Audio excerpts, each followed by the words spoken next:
العيلة النجماوية.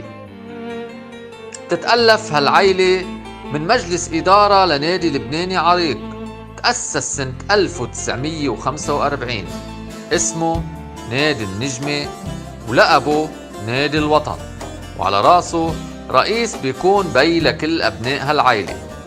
كمان بتضم هالعيلة لجنة فنية بتتابع كل الأمور المتعلقة بكرة القدم، من التأسيس الذهني والبدني لتطوير الأداء الفعلي للفريق على أرض الواقع، بالإضافة إلى اللاعبين يلي بيحملوا شعار النادي بقلوبهم وبيتفاخروا بالتفاني وببذل الجهد بأرض الملعب كرمال العيلة تكون بالمرتبة يلي بتليق فيها. بينتمي لهالعيلة شعب كبير مقسوم لقسمين بلبنان وببلاد الانتشار اللبناني بالعالم كله، بيحملوا النجمة بروحهم وين ما كانوا وبخلوها أولوية بحياتهم. هيدي هي العيلة النجماوية، وحنعرفكن عليها بعد أكتر وأكتر.